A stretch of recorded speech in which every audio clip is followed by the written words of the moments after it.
Hola, buenas tardes. Hoy voy a presentar junto con mi grupo acerca del hongo Pseudosporium spermum. Mi grupo está conformado por Manuela Roncancio, Santiago Hidalgo, María José Santana y quien les habla, Sarita Luque Santana. Este hongo forma colonias algodonosas en cultivos como el agar sabouraud. Al principio son blancas y con el tiempo se vuelven grisáceas o como un color marrón oscuro. Después puede verse un poco negro y al microscopio se pueden observar hifas hialinas y septadas y conidios con forma de lágrima u ovalados. Este hongo tiene un crecimiento rápido y en 5 a 7 días ya forma colonias visibles. Puede crecer a temperatura ambiente o 37 grados centígrados, lo cual indica una capacidad para desarrollarse fácilmente en el cuerpo humano. Y esto lo hace clave para poder identificarlo en laboratorio en casos de infecciones hospitalarias. En cuanto a las características fisiológicas, es un hongo que es resistente y como lo había dicho antes, es un hongo que sobrevive a ambientes húmedos, que esté en contacto con materia orgánica y tejidos humanos. Se pueden usar varios nutrientes del cuerpo y formar biofilms en dispositivos médicos como catéteres, prótesis, lo que complica su eliminación y facilita mucho su propagación. La forma infecciosa más común son los conidios, que se transmiten por el aire o por contacto en superficies contaminadas y pueden ingresar al cuerpo humano a través de heridas quirúrgicas, traumatismos y causar infecciones graves como las misetomas, neumonías o infecciones cerebrales. Esto es mucho más fácil en pacientes que están inmunocomprometidos. Ahora les vamos a hablar sobre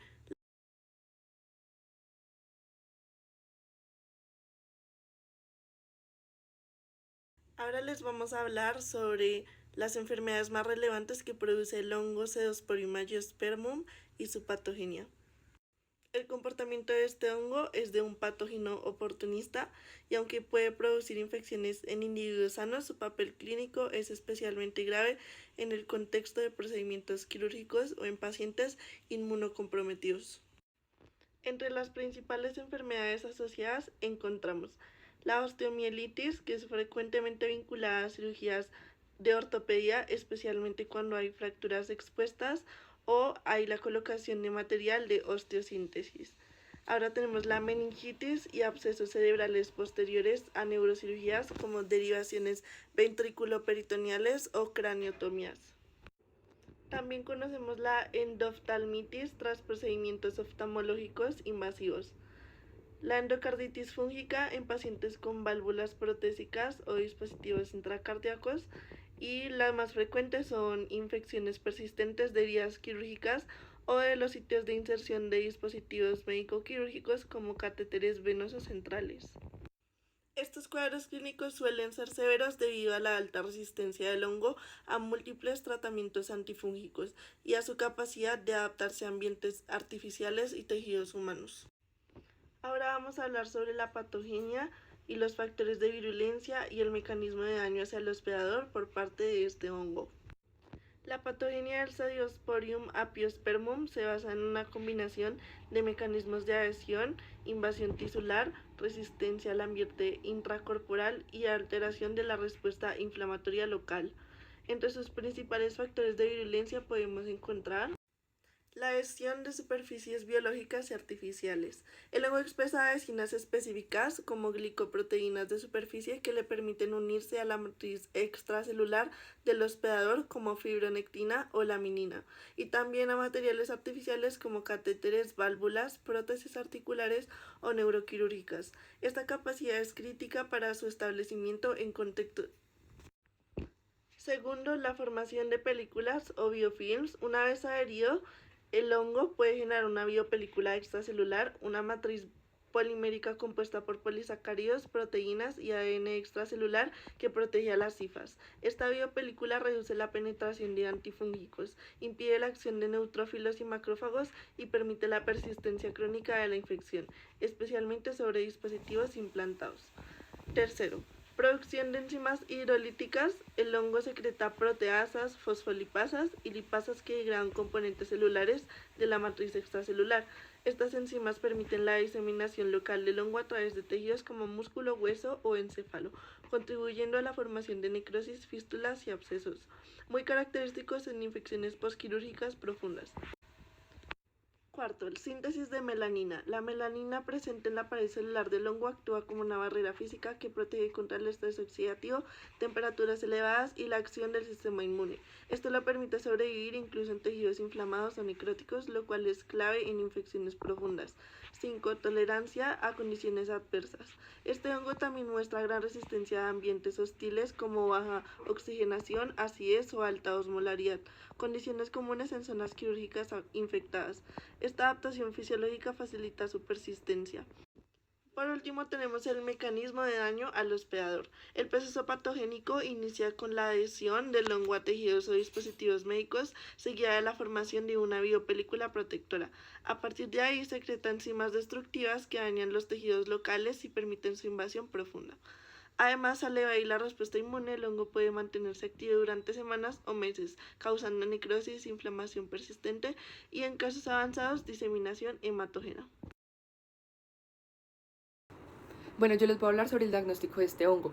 Se puede realizar por diferentes métodos. En este caso les voy a hablar primero del clínico, en el cual los síntomas van a depender del tipo de infección, ya que puede ser cutánea, pulmonar o sistémica. Los pacientes con sistemas inmunológicos comprometidos o que reciben trasplantes o tratamientos quimioterapéuticos tienen más riesgo de contraer este hongo. En cuanto a la clasificación, podemos decir que la infección pulmonar tiene como síntomas principales la tos persistente, la dificultad respiratoria y, en casos muy graves, hemoptisis.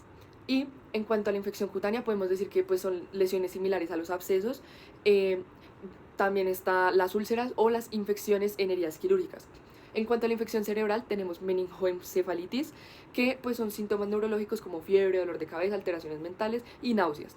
Luego tenemos otro método que es el microscópico, en el cual pues, se realiza una biopsia, una toma de muestras directa, que también puede ser por esputo o fluidos corporales. Aquí se observan pues, las características principales del hongo, las cuales son que tiene aspecto filamentoso, con hifas septadas y conservadas, y que se pueden, esto se puede visualizar mediante tensiones especiales como la de Gram o la de calcofluor.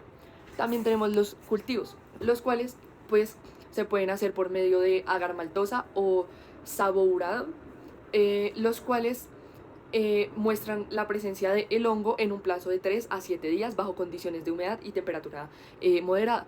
Las colonias inicialmente se ven blancas y se van tornando grisáceas o cafés con el tiempo, lo que muestra pues el crecimiento del hongo.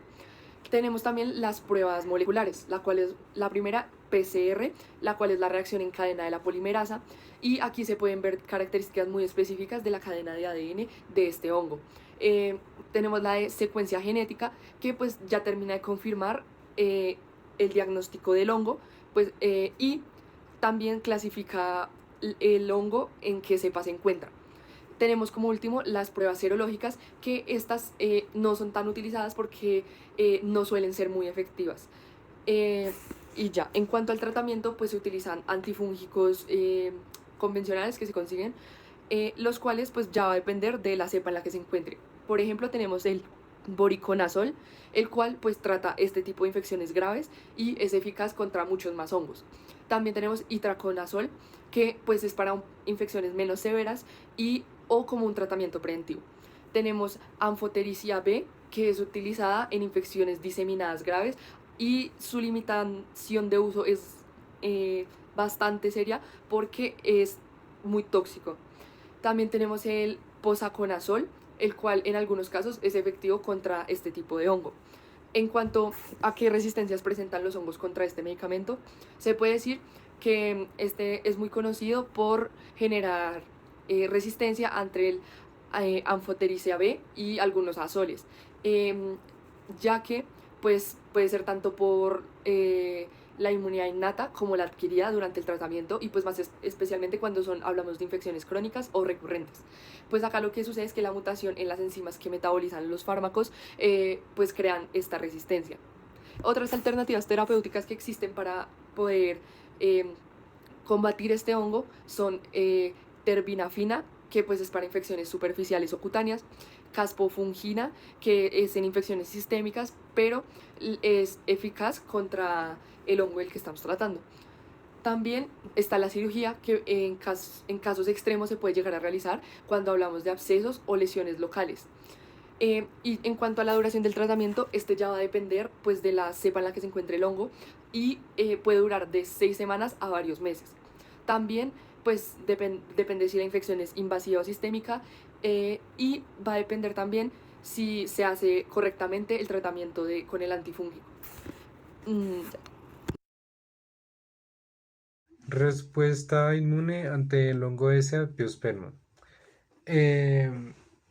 La respuesta innata está por los macrófagos y las células dendríticas. Estas están encargadas del reconocimiento de los componentes de la pared celular del hongo, como los glucanos y los mananos.